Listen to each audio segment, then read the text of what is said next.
네, 진사로입니다. 44회 한능검 중급 11번부터 해설 강의를 이어가도록 하겠습니다. 가인물에 대한 설명으로 옳은 것은 하고 물었죠.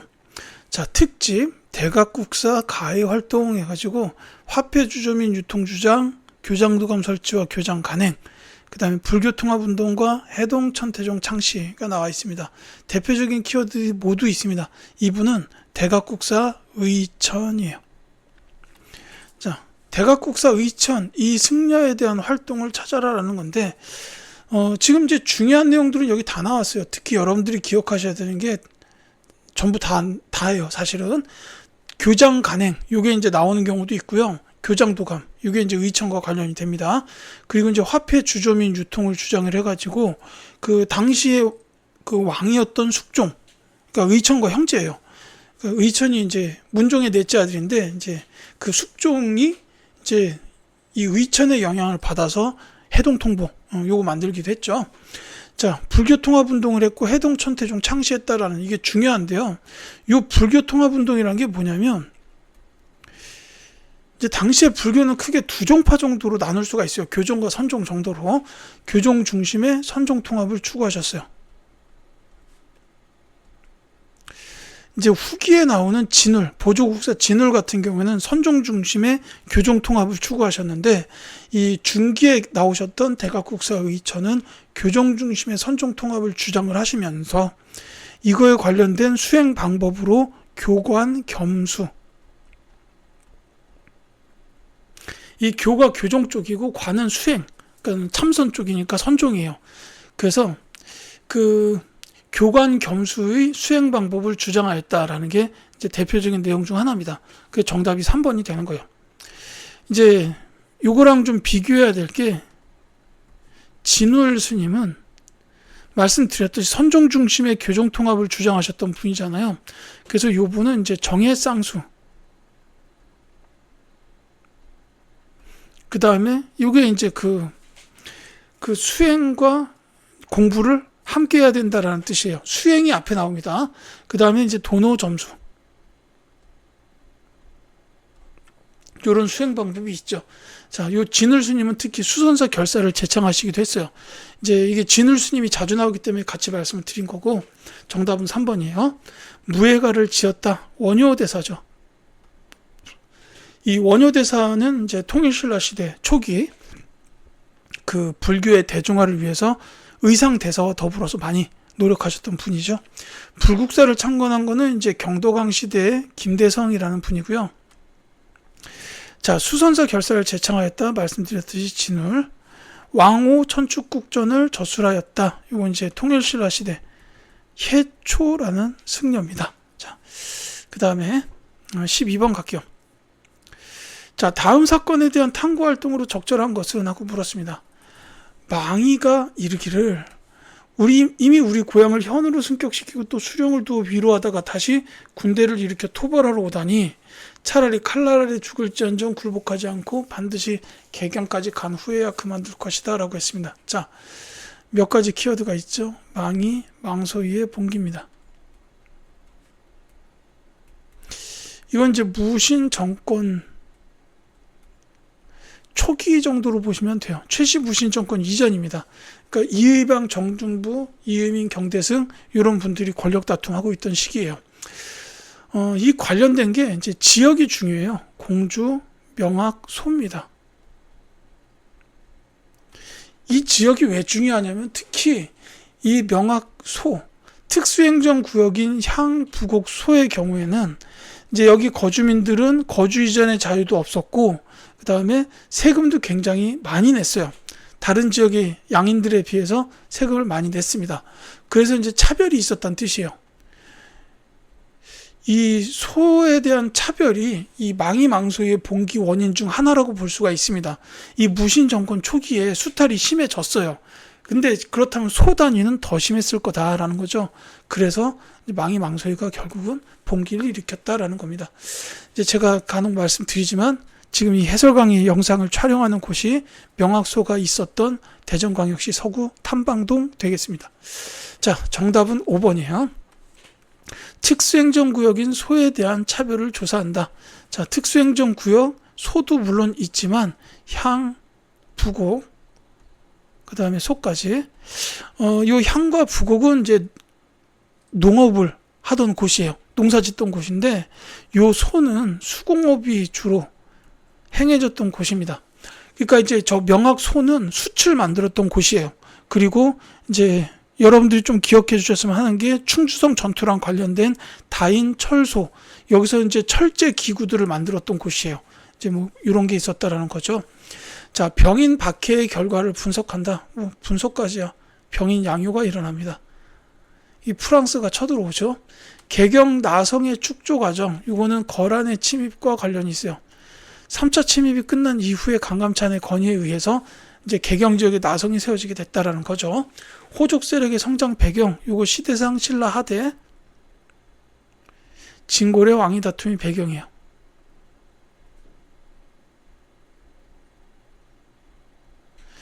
중앙 지방이 확실하게 앉아 있는데 호족들이 성장을 할 수가 있었겠냐? 아니죠. 지방에 대한 이제 통제가 약화되다 보니까 이제 호족들이 성장을 하게 됐다라는 겁니다. 자, 삼전도비 건립 당시의 상황을 찾아본다. 이거 병자호란 때문에 세워진 거죠. 인조의 항복. 자, 이렇게 보시면 되겠습니다. 13번 갈게요. 자, 다음 기행문의 소재가 된 탑으로 오는 것은, 자, 삼촌을 따라 강원도 여행을 다녔다. 가장 기억에 남는 것은 국보제 48-1호로 지정된 고려시대의 석탑이에요. 이 탑처럼 고려시대에는 다각형의 다층 석탑이 많이 만들어졌다고 알려주셨다. 탑을 향해 두 손을 모은 석조보살 좌상을 보며 탑에 어떤 의미가 담겨 있을지 생각해 보았다라는 겁니다. 근데 제일 중요한 게 고려시대 탑인데 옆에는 석조보살 좌상이 나와 있고, 제가 얼마 전에 갔던 그 강원도 평창 월정사의 팔각 구층석탑을 뜻합니다. 그래서 정답이 3번이에요. 자, 다각 다층 석탑이라고 했으니까 여기서 힌트를 얻으면 되겠죠. 자, 이 월정사 팔각 구층 석탑을 제가 뭐 딴 데 가다가 들린 게 아니라 이걸 보려고 거길 간 건데, 이게 가서 직접 봐야 돼요. 이게 그림상으로도 나타나겠지만 이제 가서 직접 보면은 여기 매달려 있는 이런 풍경들이 바람에 흔들흔들 하면서 이제 되게 좀 신비로운 분위기를 자아낸다. 뭐 이런 게 있습니다. 자, 이거 이제 강원도 평창 오대산 국립공원에 있습니다. 월정사도 가보시고 그 위에 상원사도 있어요. 거기 가서 동종 구경하시면 좋겠습니다. 자, 다른 거 말씀드릴게요. 전부 중요합니다. 자, 불국사 다보탑은 10원짜리 동전에 그려져 있는 탑이죠. 이제 통일신라 시대에 건립이 됐고 석가탑과 마주보고 있습니다.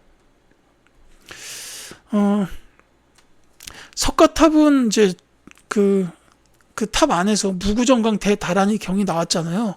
그래서 이제 다보탑도 이제 수리하는 과정에서 들춰봤는데 아무것도 없는 거예요. 도구를 해갔어요. 이 되게 안타깝습니다. 이 대단한 문화유산이 나왔을 것 같다는 생각이 드는데, 그 다음에 이 다보탑은 다보부를 상징하죠. 석가모니 불이 설법을 할 때 증명을 해주는 부처님의 역할이다. 이렇게 보면 되겠고요. 자, 정림사지 5층 석탑, 요거 백제시대인데 충남 부여에 가면 지금도 볼 수 있습니다. 제 기억으로는 카리스마 넘치는 탑이었다라고 이렇게 이제 기억을 하고 있어요. 자, 가문사지 3층 석탑 역시 통일신라 시대인데, 요 가문사는 신문학 때 세워졌어요. 아버지 문무왕의 은혜에 감사한다라는 뜻의 가문사가 된 겁니다. 이제 제 해설 강의에 처음 딱 영상을 트시면 맨 처음에 탑 하나가 딱 나올 거예요. 표지에. 그 표지에는 그 탑이 바로 가문사지 3층 석탑입니다. 자, 그 다음에 미륵사지 석탑은 백제 무왕 때죠. 아까 무왕 나왔을 때 잠시 말씀을 드렸습니다. 자, 14번 갈게요. 밑줄근 이 책에 대한 설명으로 오는 것은 하고 물었죠. 자, 이 책은 고려시대의 김부식 등이 왕명을 받아서 편찬한 역사서입니다. 현존하는 우리나라 역사서 중 가장 오래전에 편찬되었습니다. 라고 되어 있습니다. 삼국사기입니다. 만약에 이 김부식에 관해서 물어봤다면 이제 이분에 대해서는 두 가지가 있어요. 삼국사기 편찬이 있고 또 하나가 묘청의 난을 진압했다. 문벌시대의 귀족입니다. 그래서 이제 이 두 가지가 김부식에 관련된 키워드고, 이 삼국사기에 관련해서는 김부식이 저술했다라는 거 하나랑 또 하나가 있다면은 기전체 서술, 그리고 요 김부식이 아무래도 유학자다 보니까 그 눈에 보이는 것만을 믿는 학자들이죠, 유학이. 그러다 보니까는 이제 그 신화나 설화 같은 요소들이 전부 빠졌어요. 그러니까 이제 단군이라든지 여기 안 들어갑니다. 예. 당시에 뭐 단군에 관련된 자료가 없지는 않았을 텐데 이 단군, 그러니까 고조선이 아예 안 들어가요. 고조선이 안 들어가고 삼국시대에 대한 게 써져 있었다라고 보시면 되겠습니다. 자, 그 정답은 그래서 1번이에요. 기전체 형식으로 서술되었다. 이제 뭐 열전이라든지 지, 뭐 이런 여러 방식으로 서술했다라는 뜻이에요. 자, 신라와 발해를 남북국이라 칭한 거는 유득공 선생이 지은 발해고라는 책입니다. 사초와 시전기를 바탕으로 제작된 건 특히 조선시대의 왕조실록. 자, 단군의 고조선 이야기가 수록된 거는 그 삼국유사라든지 그 다음에 제왕운기도 해당되겠네요. 다 고려시대의 책입니다. 유네스코 세계기록 유산으로 등재되지는 않았습니다. 이 고려시대 그 유네스코 기록유산으로 등재된 거는 이제 대표적으로 직지심체 요절 정도로 꼽을 수가 있어요. 고려시대의 유산으로는 여기 있고, 뭐 조선시대에는 조선통신사에 관련된 기록, 이런 게 직지심체 요절, 기록유산으로 등재되어 있죠. 조선왕조실록도 등재되어 있습니다. 그 다음에 그 외에는 뭐 5.18 민주화운동에 관련된 기록물, 이런 것도 간혹 유네스코 세계기록유산으로 등재됐다고 시험에 출제가 되더라고요. 이렇게 기억해 주시면 되겠습니다. 자, 15번 볼게요. 밑줄곤 왕의 정책으로 오른 것은, 자, 고려군 옛 영토를 되찾다 해가지고 왕의 명에 따라 쌍성 총관부를 공격한 고려 군사들이 승전보를 전했다. 자, 원으로부터 되찾았다고 조정이 알렸다. 자, 쌍성 총관부를 되찾은 거 공민왕이죠. 자, 공민왕에 대해서는 그냥 단편적으로 기억하셔도 괜찮아요. 아무 문제가 없는데, 뭐 이제 제가 말씀드리기로는 반원 자주 정책, 그 다음에 왕권 강화 및 민생 안정. 자, 이 반원 자주 정책이 그 쌍성 총관부 지금 나왔죠. 공격해서 수복했다. 이게 있고, 그 다음에 친원 세력, 기철 같은 이런 사람들을 숙청했다라는 게 있고요. 그 다음에 정동행성 이문소 폐지.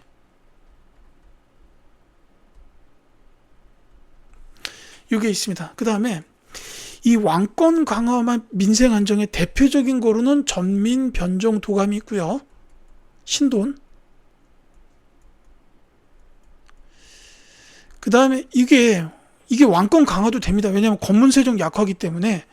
그러니까 노비 안건법과 비슷하게 노비들을 찾아내서 양민으로 풀어내는 요 제도기, 요 기구이기 때문에 이게 왕권 강화도 됩니다. 그 다음에 또 있다면은 이제 그 정방 폐지. 최후 때 만들어진 인사행정 기관이었는데 요거 이제 공민왕 시기에 와서 폐지시켰고, 또 하나가 그 국자감을 갖다가 성균관으로 계층하고 유학 교육을 강화해요.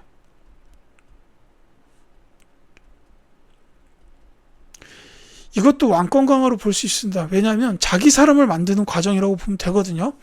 그래서 이 유학 교육을 강화하게 되면은 이때 이제 그 신진 4대부들을 공민왕이 의도적으로 성장을 시키던 때였어요. 그러니까 이색 같은 초기 신진 4대부 학자들을 성균관의 대사성 제일 높은 곳에다 앉혀놓고, 그 다음에 그 유망한 4대부들을 학관으로 천거하는 이런 일들이 공민왕 시기부터 일어나게 됩니다. 그래서 이 전민 변종도감, 정방 폐지, 국자감의 성균관 계층 및 유학교육 강화, 이런 것들은 공민왕의 왕권 강화 정책으로 볼 수가 있겠고, 이 전민 변종도감은 민생 안정과 왕권 강화를 동시에 추구한 정책이다. 뭐 이 정도로 정리를 할게요. 자, 정답은 그 3번이죠. 신돈을 등용하고 전민 변종도감을 운영하였다라는 겁니다. 자, 별무반을 편성하여 여진을 정벌하였다. 이거는 이제 그 숙종, 물론 요 여진 정보원에는 여진족 킬러 윤관 같이 기억하셔야 돼요. 쌍기의 권위로 과거제를 도입하였다. 광종이죠. 노비안건법과 과거제 같이 기억하시고, 빈민구제를 위하여 흑청을 처음으로 설치하였다. 태조 왕건입니다. 인재 선발을 목적으로 독서 3품과를 시행하였다. 원성왕. 이름도 쓸까요? 김경신입니다. 가끔씩 이 김경신으로 시험에 나오는 경우가 있어요. 자, 16번 갈게요. 가에 들어갈 내용으로 옳은 것은 하고 물었습니다. 자, 조선 태종의 정책이요. 이방원이죠. 자, 사관원을 설치하고 육조 직계제를 실시했다. 자, 그 다음에 사회 및 경제에선 신문고 설치가 있고 또 하나가 나왔어요. 그 다음에 문화 쪽에 혼일강리 역대국도 지도랑 계미자를 주조했다라는 게 나왔습니다. 그러니까 이제 선지에서는 태종 때 시행된 사회 경제 제도를 찾으면 되겠는데 어렵지가 않습니다. 호패법을 시행했다라는 2번이 정답이 되겠죠. 자, 제2보는 고려의 광종, 경국대전 반포는 성종, 동의보관 간행 때 왕은 광해군이고요. 그 다음에 상평통보는 조선의 숙종입니다. 고려 숙종은 해동통보, 조선 숙종은 상평통보, 이렇게 보시면 되겠습니다. 자, 이 정책으로 이렇게 나왔는데 사관원 설치나 육조 직계제 요거 다 왕권 강화라고 보시면 되겠습니다. 이 사관원 같은 경우에는 이제 고려에 있었던 기구였던 낭사, 요 문화부의 낭사에서 이 사관원을 독립하면서 이제 기능을 강화했다. 이게 이제 왕권 강화의 대책 중 하나다라고 보시면 되겠습니다. 자, 17번. 가상인에 대한 설명으로 옳은 것은 하고 물었어요. 자, 유기전 상인으로 대표되는 가는 서울 종로에서 조선 왕실과 관청에 물품을 공급하던 특권 상인이었는데 유기전 재현, 한지 만들기 체험 등 다양한 프로그램을 준비했다라고 나와 있죠. 자, 이게 유기전 상인으로 대표된다. 특히 종로에서 왕실과 관청에 물품을 공급하던 특권 상인이었다라는 겁니다. 이들을 가리켜서 시전 상인, 시전 상인이에요. 자, 시전 상인이라고 부릅니다. 근데 이 시전 상인에 대해서는 몇 가지를 좀 기억해 두셔야 될 게 있어요. 조선 후기에 특히 일단은 금 난정권을 가지고 있었어요. 물론 이 금 난정권은 정조 때 폐지됩니다. 그 다음에 또 한 가지를 말씀을 드리자면은 나중에 이제 개항 시기가 되면서 이 시전 상인들의 활동이 위축이 돼요. 왜냐하면 개항이 됐고 그 이후에 조청 상민 수륙무역 장정 이런 게 맺어지면서 외국 상인들이 막 이제 서울 한양까지 들어와서 무역을 할 수 있게 돼버립니다. 그래서 이제 시전 상인들이 이제 먹고 살기 힘들어지는 거죠. 그래서 나오게 됐던 게 황국중앙총상회 시전 상인들이 만들었어요. 그리고 상권 수호운동 이런 걸로 이어진다라는 것도 같이 기억해 두시면 되겠습니다. 자, 정답은 그래서 5번이요. 금 난정권을 행사하여 사상을 억압하였다. 이 난전을 금지하는 권리예요. 그 사상이라는 게 이제 시전 상인이 아닌 공적인 상인이 아닌 사적 상인들을 말하는데 그들을 억압할 수 있는 권리가 금 난정권이었고 정조 때 신해통공 이거 발표하면서 폐지됩니다. 그러니까 이때부터는 난전이 자유롭게 설치가 되면서 상업활동이 강화되는 그런 일이 이어지죠. 자, 보부상단을 만들어서 결속을 다졌다. 이건 말 그대로 보부상. 이들이 나중에 해상공국을 만들어요. 이거 개항기 시기에 해상공국. 그래서 이제 갑신정변 때 김옥균, 박용효 같은 이런 개화당 세력들이 정권을 잡은 다음에 해상공국을 혁파하자라는 그런 개혁 정강을 내세우게 됐죠. 전국에 송방이라는 지점을 설치하였다. 이건 송상입니다. 이제 주로 개성 지역에 있었던 상인들인데 지금 따지면 이제 지점, 프랜차이즈 요거 설치했다라는 거죠. 자, 외관을 중심으로 대외무역을 전개하였다. 자, 요거는 이제 내상입니다. 요게 이제 지역이 개성이고 요 내상은 동래, 지금으로 따지면 부산에 동네가 있죠. 제가 어제 그제 1박 2일로 부산을 다녀왔어요. 그래서 여기 이제 동네 그 외관을 가봤습니다. 그 초량회관 이쪽을 가봤어요. 지금 뭐 터만 남아 있는데 어쨌든 갔었다라는 거고. 자, 책문 후시를 통하여 청과의 무역을 주도했다. 이건 이제 만상 의주 지역의 상입니다. 이렇게 보시면 되겠습니다. 자, 18번 갈게요. 다음 상황이 나타난 시기를 연표해서 옳게 고른 것은 하고 물었습니다. 자, 도평의 사사에서 과전을 지급하는 법을 정할 것을 청하니 그 의견을 따랐다. 경기는 사방의 근본으로 마땅히 과전을 두어 사대부를 우대하고 무릇 수도에 거주하며 왕실을 시위하는 자에게는 현직인지 산직인지를 논하지 않고 각각 과에 따라 받게 하였다. 자, 경기도에 하나요? 과전법을 시행하는 거죠. 이게 이제 그 고려말 창왕식인데 왕보다 중요한 건 뭐냐면 이때는 위화도 회군 이후에 신진 사대부가 정권을 장악한 시기였어요. 조선 건국 직전이라고 보시면 되겠습니다. 이때 이제 과전법을 시행하면서 이제 조선의 건국으로 이어졌다라는 거죠. 그래서 위화도 회군의 뒤가 나오는 라 4번이 정답이 되겠습니다. 뭐 이 계유정라는 워낙 멀리 있고 조선 건국 전이다 이렇게 보면 되겠습니다. 자, 19번 갈게요. 다음 답사 지역을 지도에서 옳게 찾은 것은 하고 물었습니다. 자, 우리고장의 역사를 찾아서 했는데 자, 황산벌 계백이 이끄는 백제결사대와 신라군의 격전지. 사실 이것만 봐도 나와야 되는데 개태사 후삼국 통일의 대업을 이룬 왕건의 자치가 어린 곳. 이제 왕건이 이제 명에서 세워진 절입니다. 관촉사는 석조 미륵보살 입상이 있는 절이에요. 자, 도남서원은 김장승을 기리는 서원이랍니다. 자, 이 지역은 읽어보시면 나오죠. 논산입니다. 여러분들이 알 수 있는 키워드는 이제 황산벌과 관촉사 정도가 있겠네요. 지역은 논산이다 라고 보시면 되겠습니다. 그래서 나가 답이 되겠죠. 자, 뭐 인천의 경우에는 일단 고대 시대에는 그 온조의 형이었던 비류가 이제 나라를 세우려고 간 곳이에요. 근데 여기는 당시에는 이제 나라를 세우기에 적합한 지역은 아니었습니다.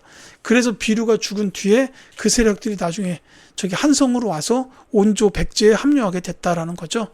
자, 그 다음에 이 영월은 시험에 나올지는 모르겠는데 단종이 유배되었다가 사사된 곳이에요.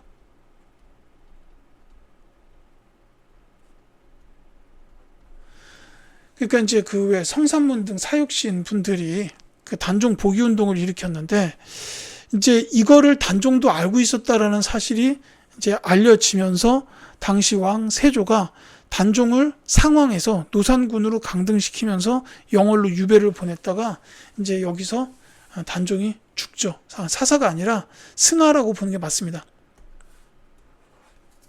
승하 돌아가셨으니까. 그래서 한동안 노산군이었다가 나중에 이제 그 복권이 돼서 단종 이렇게 된 겁니다. 자, 그 다음에 요 부산 제가 어제 갔다 그랬죠. 부산을 간 이유가 뭐냐면 여기 볼 게 너무 많아요. 그래서 1박 2일로 간 겁니다. 일단은 제가 부산 도착하자마자 제일 먼저 간 곳이 어디냐면 동삼동이었어요. 폐총 신석기 시대. 이제 뭐 그 뒤로 뭐 박물관이라든지 그 다음에 현대사 관련된 유엔 관련 기념공원, 조각공원 이런 데도 둘러봤고 그 다음에 뭐 부산 지역 역사에 관련된 교육사라든지 이런 것도 봤고요. 그 다음에 이제 동아대학교 박물관 그게 이제 그 예전에 임시수도 청사 6.25 전쟁 때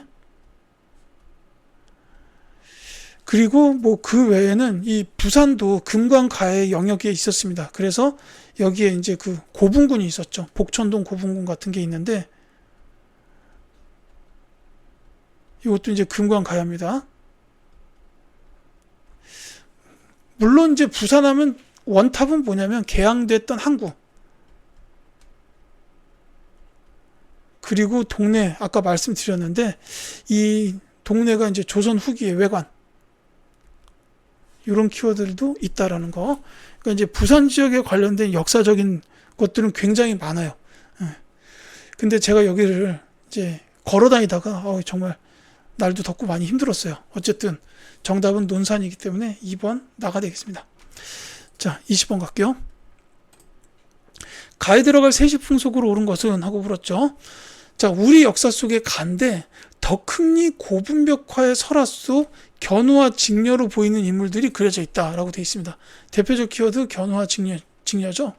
특히 고려시대의 공민왕이 왕비와 함께 궁궐에서 견우성과 직녀성의 제사였다라는 게 있고, 그 다음에 조선시대의 절제를 거행하였다.